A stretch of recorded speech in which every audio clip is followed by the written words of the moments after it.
Peace and blessings. Glory, glory to the eternal, forever living God. Do you know if you can learn how to forgive people, you can master a virtue?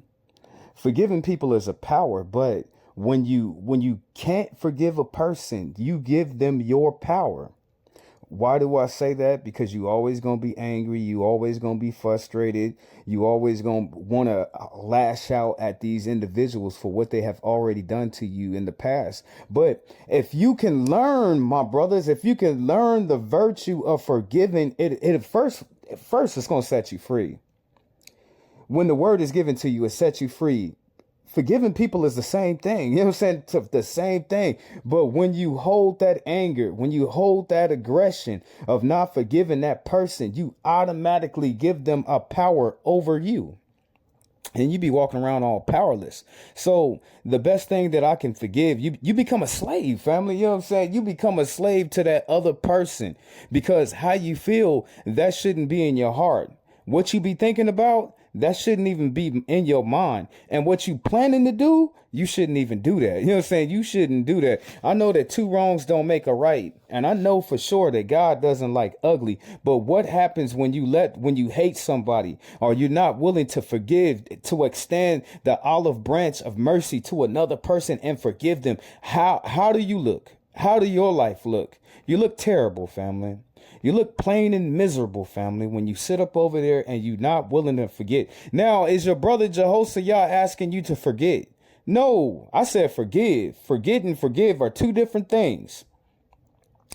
When you don't forgive a person, whatever the power that you have inside of your own self-worth, you delinquished all of that to that individual. Now, I asked you to forgive, not to forget. You will be a damn dummy if that person did that and then you just forgot about it and then they do you like that all over again. So your brother Israel, I'm not asking you to forget. I'm asking you to forgive and have mercy. You become a slave, family. You become in bondage when you are not willing to forgive a person. Now you can forgive that person and you can leave them alone. You ain't got to be their best friends. You ain't got to go on no dinner date. You don't have to sleep in the same bed. You ain't got to do all of that. But setting yourself free is to forgive, family, and walk away. That's one of the most powerfulest things and your superpowers that you can use in this of what we call life. Now, the show for tonight, family, we're gonna take an unbiased look at white people that are tired of their other white brothers and sisters being racist. It'd be kind of hard. You would sit up here and you'd be like, "Oh, Jehoshaphat, it's not a lot of white people that's not racist like that. It's a lot of them, family. Don't let them trick you and don't let them fool you. Them racist enclaves of factions, they're the small minority amongst white people. I really think so. And you might be like, oh no, Jehoshaphat, it's a lot of them everywhere. You put them all together and they're a big number. But individually, that enclave of racist people, they're a fraction of the white race of people. Not all white people believe in white supremacy. Not all white people hate black people. Not all white people want to do harm to black people. If you can just imagine, so as we walk through this, I want you to look at white people and I want you to look at the ones who are trying. I want you to look at the ones that are not racist and what they're saying to other white people. Now, all these creators that I bring up, they're not talking to black people. They're talking to other white people about them changing. So we're going to look at it tonight. I might have something to say. I might not have anything to say, but I truly want you to listen to what they are saying about their own people. You wouldn't imagine in a million years that there will actually be white people and they would be standing against racism, overt and covert and systemic racisms that's in this country. They're not for it, family. They are not. So we're going to look at all these different individuals and what they talking about. And you tell me if you can add to the great collective of this conversation. So let's go ahead and get into this for tonight. Hey, I'm a red letter preacher, and part of my job is to call out evil. And I want to talk to all you white folks being openly racist right now. Let me just sit you down. Do you know how outnumbered you are? The majority of white folks aren't racist. We love our black, Hispanic, and minority neighbors, and we believe that everyone should be allowed to live their lives without fear of discrimination. Man, you're a tiny minority with big mouths, and we're one nation of proud Americans, and we're standing up against you all now. We're tired of the hate. We're tired of the division. We're tired of the chaos. You people do not represent us as a country. Bye. See, y'all thought that, okay, with all the stuff that y'all heard on the internet, y'all thought it was only black people. Oh, we got black fatigue. We have black frustration. It's all black, blackity, black. No, it's on white people too, family. It really is. You know what I'm saying? This is their own people talking about they selves. You know what I'm saying? He's not addressing no black people. You know what I'm saying? He's talking to other white people. And what did he say? We love black people. Love them. We love all our Mexicans. We love all the minorities. We're tired of y'all. You know what I'm saying? You wouldn't think that white people would get tired of other white people. They are. You know what I'm saying? They're tired of how this country is being ran. They're tired of all the hatred, fear-mongering and war-mongering about their own people. But let's look more into this. Knew you was who you are right now, and who you've always been, I'd have whooped your ass. You got a lot of nerve to be talking about African-American people like you just did a while ago. Hey, Sarah Fields, you got a lot of nerve to be sitting with that man, or however y'all did your interview. It's all right. I've already made one important phone call to a very damn good friend of mine in Texas. Now I want to ask a question. How the fuck did this incident take place in Denton, Texas, but the trial was moved to Collin County, but that there was never a change of venue filed in the case? Oh, I know why. It's called that fucking redneck fucking judicial style shit down there. Because see, I'm just gonna tell y'all, the photo floating around with Metcalf and you know who, that shit ain't fake. That shit ain't AI. I can't tell you how I know for a fact right now. But I'm gonna tell y'all, this shit's for real. This shit is some serious shit. They never filed for a change of venue. No. That case was to be held in Denton County, Texas, not Collin County. I'm gonna tell you what's up. When the dad of the person that lost their life is friends with somebody that's very good friends with the judge, Roach, and good friends with the prosecutors, where the fuck you think they moved the case to for? Why you think they put the case in the other county? See, this is what we call covert racism. You know what I'm saying? Covert. We're not talking about exclusion. We're not talking about exploitation. We're not talking about racial incidents. No. He's talking about covert racism, the racism that's behind the scene that we don't even see like that. Y'all some sorry ass motherfuckers, man. Let me tell you something. I may not have went to law school, but I'm damn sure smart enough to nail your asses to a blackboard. And like I said, I've already made one phone call and I'm getting ready to make another first thing in the morning. It doesn't matter whether or not he may have committed manslaughter. What matters is this kid never fucking got a proper procedural due process trial. And he's got a judge, he's got prosecutors faced with him. Why, they friends with a dad's friend of the deceased. What the fuck? Suits for that too. But some of these guys really want to promote racism actively, or is it a subconscious? I just think it's part of capitalism, is to promote racism, right? In order to make things work. If you feel better because you're white and you can get a job, you use that. I mean, I would. Absolutely. So, I'm sorry, Jack. Shit, they say I'm white. I'm gonna use this. Right. Absolutely. Get this job. I'm hungry. But and that separates people. So they keep people separated. That keeps them from thinking about the real problem. That's as simple as I see it. Probably it's not that simple, but. Now, all right. You and I are about the same. And the saddest thing about it, from whites to black people to Asian people, to Mexican people here in this country, we know what the problem is.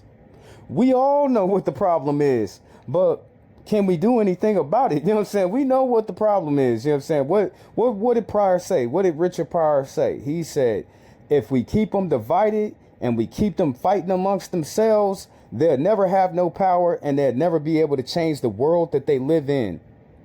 In other words, age, right? We're in our mid-30s. How long is it going to take before guys who think like you, and I say guys who think like me, people who don't want to have racism in the country, people who don't want to be oppressing any minority, whatever it is, sexual, whatever minority, really get into positions of power and can change things? You can't get in a position of power, it seems, if you think like that. It seems that the only time you get in a position of power is if you like the people that are in power. To me, I mean, that's the way it goes. I mean, people that get to become executives become like the people that were already executives. I don't know, maybe they go in with good intentions, but it eats them up. It's like a cesspool, you know, just.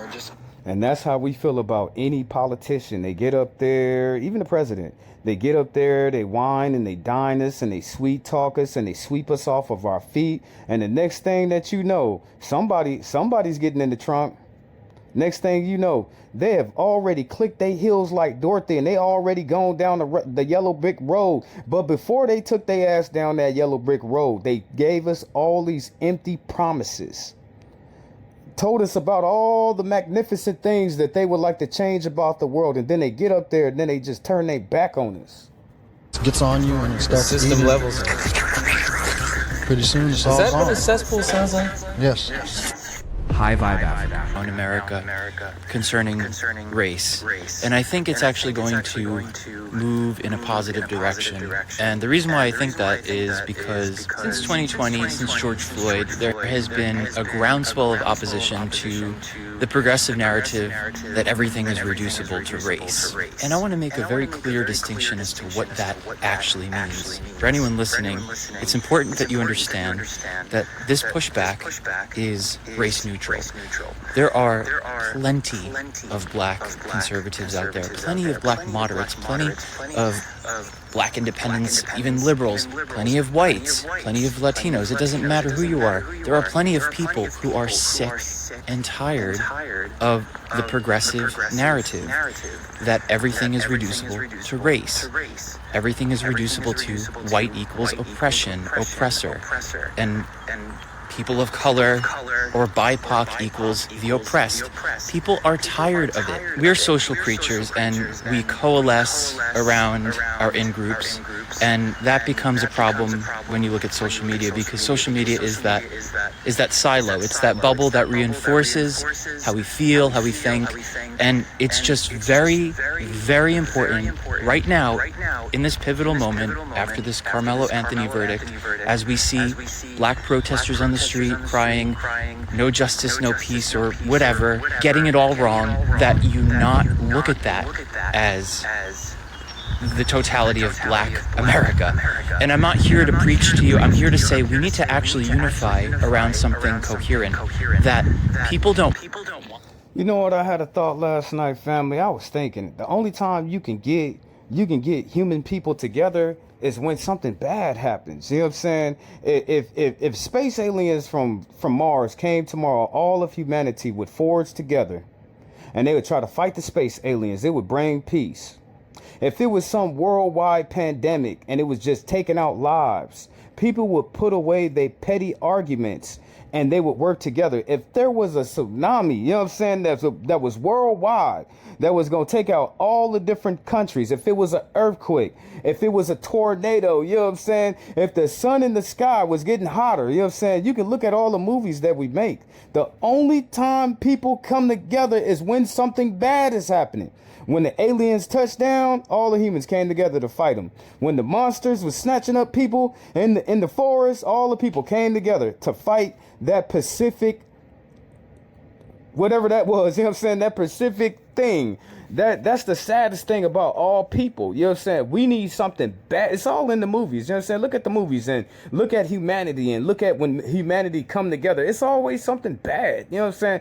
Always. You know what I'm saying? I'll bet you if it was a meteor headed to Earth tomorrow and everybody was going to be unalive, nobody wouldn't be caring about hating on nobody. You know what I'm saying? If it was worms popping up out the ground, eating people, people wouldn't be worried about no damn racism. They wouldn't be worried about no bias, no bigotry. They wouldn't be worried about anything like that but survival. It's a damn shame. As human beings down here on this earth, the only time we could come together is when something bad happens.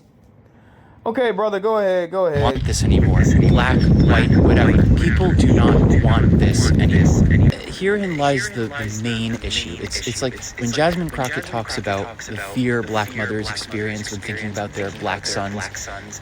That is projection. If you look at the statistics, it is very clear that black on black crime, that snuffing each other out within that community is the highest than any other demographic. Cops, white people are not doing that to black. Then okay, you said that's an issue, right? Won't y'all lock up the people who's doing that and quit letting them free?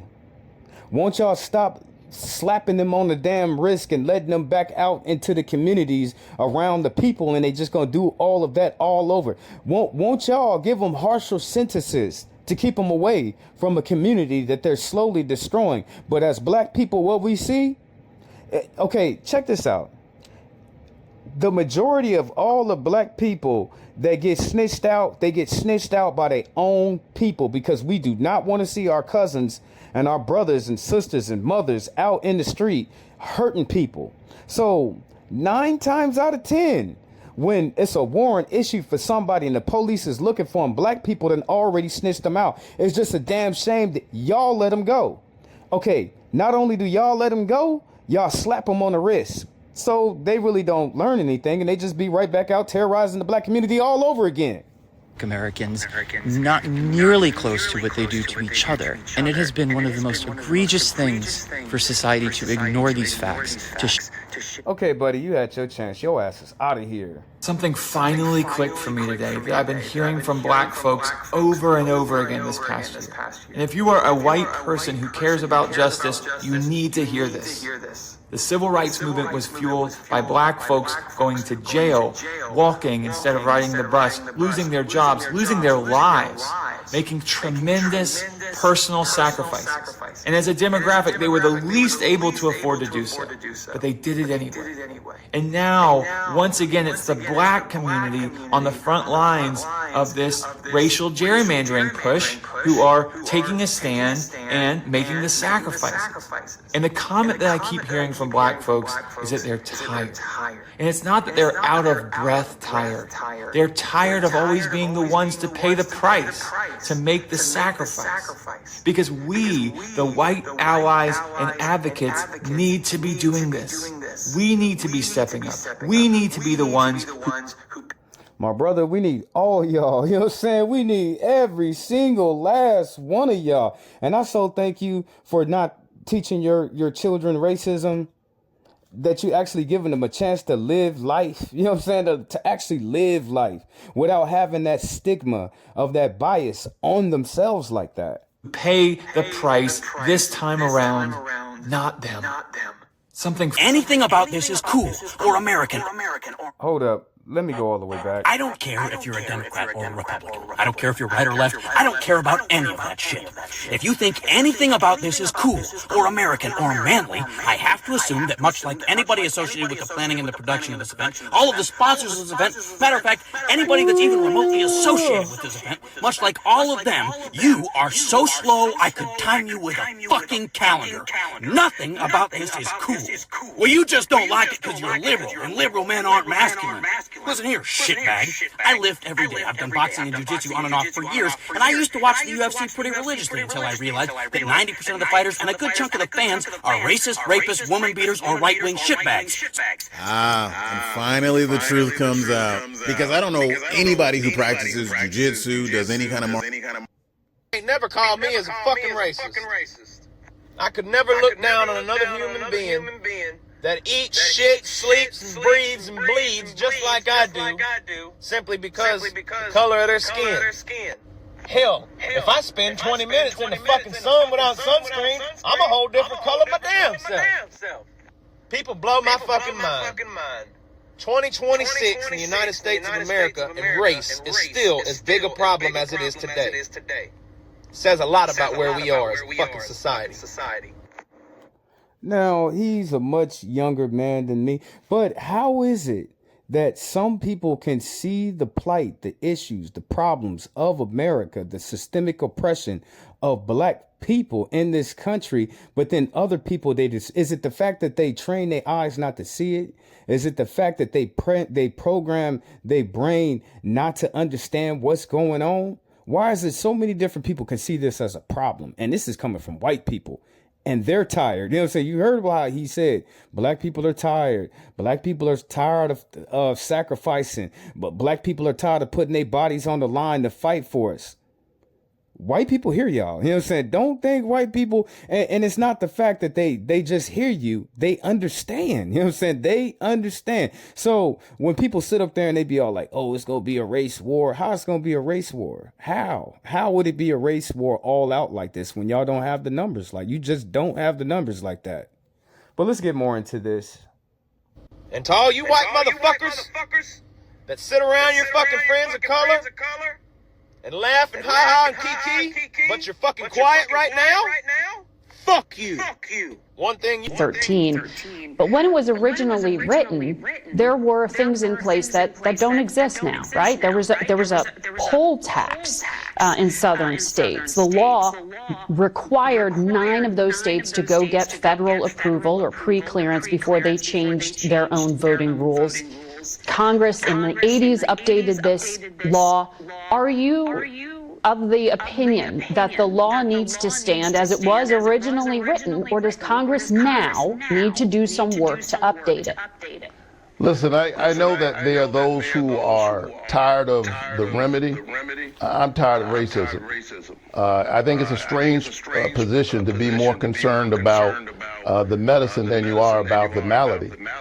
In that recent history, Roberts wrote in 2013 when they gutted Section 5 that this racial turnout gap had gone away, and Ruth Bader Ginsburg, she said, look, getting rid of the protections of the voting rights law in this moment is like getting rid of your umbrella in the midst of a rainstorm because you're not getting wet.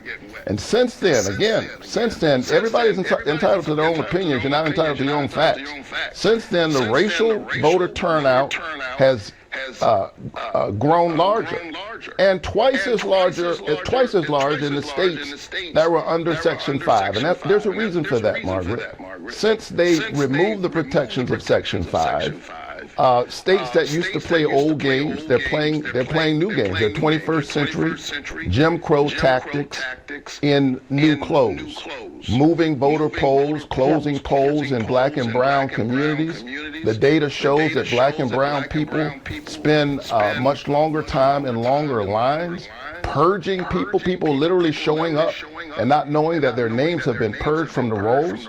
And the data shows that this disproportionately impacts black and brown citizens. And now, as a result of the decision this week, they're saying that even when you show up, we have given the green light so that politicians can play games with the lines, so that even when you overcome those barriers and show up, your voices will be muted. You may like to think that you bear no responsibility for the evils of slavery and racism in this country. But the fact is that you and I are both responsible for what happened, and we are responsible to fix it. Hi, my name is Richard. I'm a pastor here in beautiful Southern California, and we as Caucasian people have all benefited from the institutional and structural racism in this country. They love to say, you wasn't no slave and I wasn't no slave master. Why y'all deserve reparations? They always say that. They act like that money wasn't owed to my grandfather. And even though it wasn't given to my grandfather, every single thing that he built up was stripped from him all over again. Then when he took it upon himself to build himself up a little bit more, this took it away from him again. And then he was part of the Great Migration. He had to flee to Texas, then California. And since we have benefited from it, we have a responsibility to fix it, to not just end the institutional racism. And we all said, as black people, we all say this one thing. Children are not born racist. You know what I'm saying? Children are not born racist at all. So where does the racism come from? It's something that is taught in the home. But to make repairs by society, and by their parents, by for the things they that we community. have done and the things that our ancestors did, and for the way that we benefited from all of it. And it needs to happen now. Now, this is why I say I don't know what was worse. You know what I'm saying? What they did to your people what they did to my people in slavery, or what they did to my forefathers and foregrandmothers afterwards. They were both horrible. You know what I'm saying? But just because we was emancipated doesn't mean it stopped the atrocities that was the dehumanization about black people. You know what's wrong with my people? They've been taught their whole lives that white is right.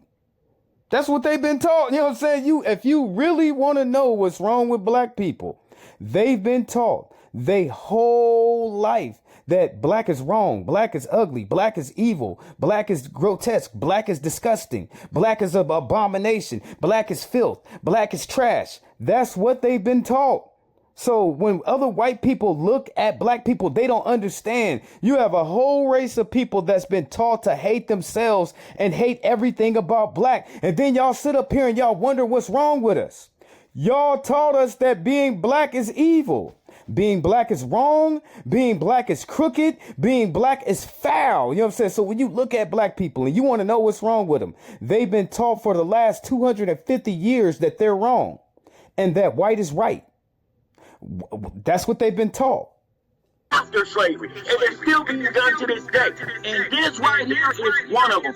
Our black children, man, are under attack. They seem to attack the elderly and our kids. They don't attack the riders. I noticed one thing about that, like, sure, they don't come for the riders. They don't come for the real niggas who's gonna put foot to ass. They don't come for them. They come for the ones that they think are soft targets that they can get away with it. Now, I'm finna ask one simple question to the chat and everybody that hears the sound of my voice. What we gonna do about it now? What next? Y'all ain't had enough? Y'all just continue to take this, right? You're gonna continue to vote Democrat. You're gonna continue to put our leaders, so-called leaders, up there who's supposed to speak for us. How come they ain't speaking now? Where's Jasmine Crockett? Ain't she out there in Texas? Where's the fish fry Clyburn? How come he ain't saying nothing? We done been sold out. How come y'all ain't speaking up, taking it to their behind, and putting people in there that's grassroots that's gonna do something about it, instead of these suckers, these busters, and these marks that when our children go down and things like this happen, ain't nobody saying, no, it's not gonna happen, you're not gonna do that. Because Trump up here pardoning fools. Trump up here talking about he want to give J6ers reparations. That little lady that is somewhere in Congress talking about the immigrants and what they went through with Trump and deportation, they need reparations. It's funny how everybody else comes for us. Even in the justice system, we don't have a right to defend ourselves. What about that black man who defended his kids when all them white boys from that party showed up at the house and wanted him to send his son out? And they sent him to jail? I mean, damn, so many injustices have been done to us, keep doing to us, and y'all sitting up here acting like y'all don't see it? Why are we still attacking each other? This is when black unity needs to come into play. This is when we all need to come together, because they don't care if it's my son, your daughter, your uncle, your mama, your daddy. It don't matter. Everybody's free game in this world. In America with the triple K. Wake up, people. It's time to band together and say enough is enough. How many more Carl Evans we gotta be? How many more Latasha Harkins we gotta be before black people wake up and say enough is enough? You know what? Some of you Negro mentality, when you move out to them suburbs, you get to thinking you white too. You not. Carmelo's a perfect case of that. They don't care about your kids. They don't care about your family. They don't care about your blackness. That don't mean nothing. Whatever is standing on business. See, the black community, we got a problem. We reactive instead of proactive. We should always be proactive. Knowing we're under attack and the history that we got in this country, we should always be proactive. Don't wait till the mess happens. We should be on it the minute we look and see, oh, no, they...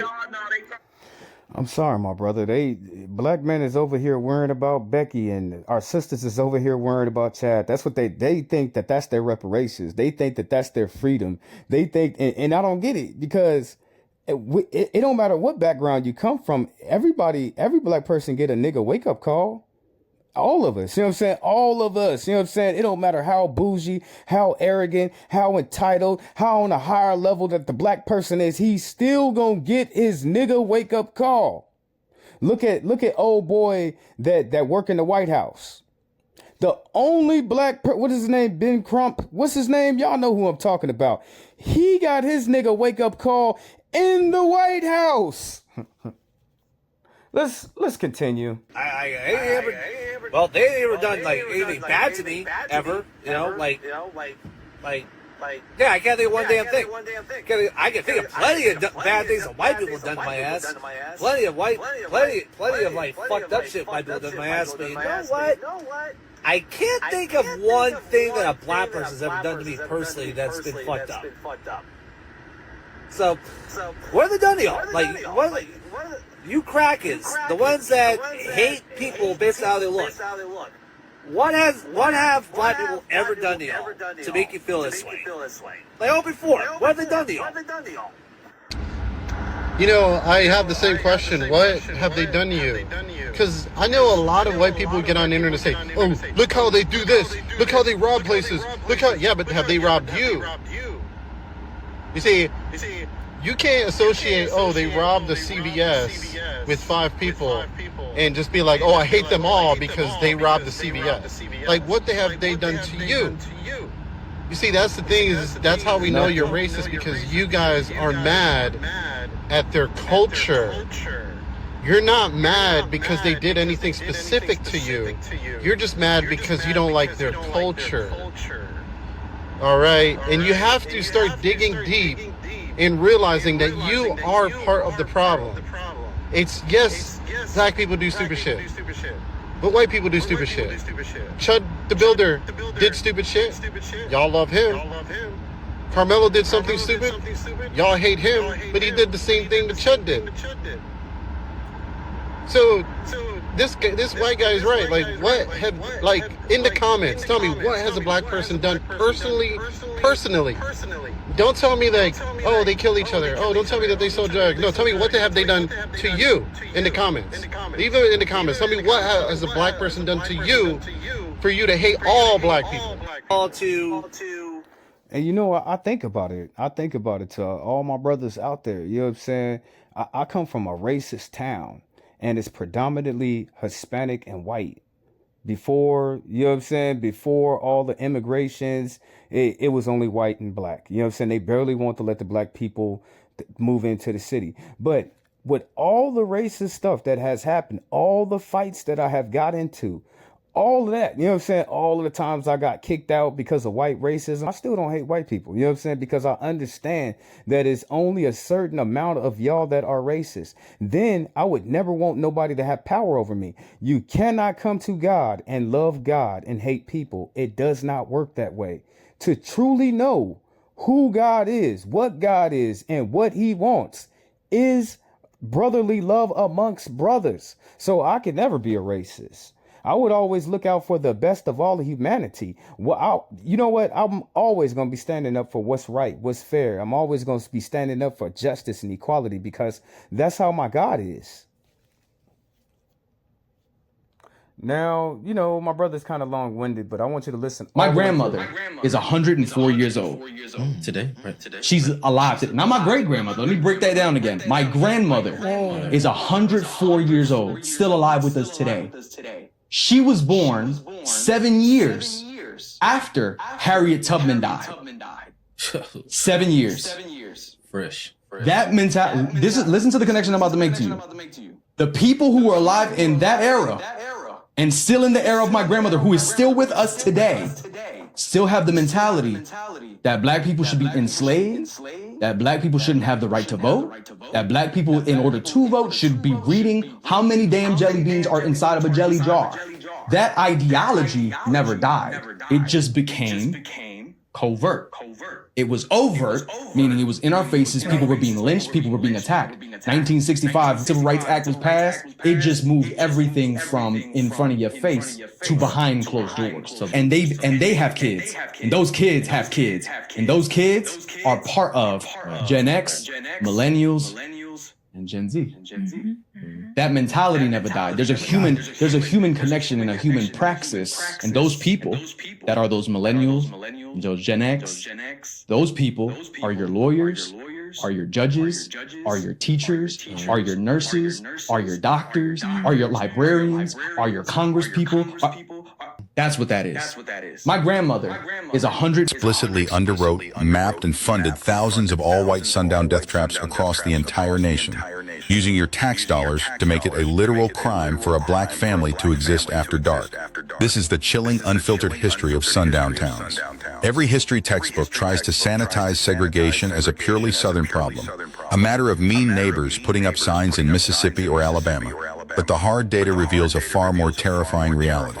We are talking about thousands of towns across Illinois, Indiana, California, and Oregon that established ironclad policies. If you were black, you had to be outside the city limits before sunset, or you faced immediate arrest, brutal beatings, or public lynching. But this wasn't just local mob hatred. This was...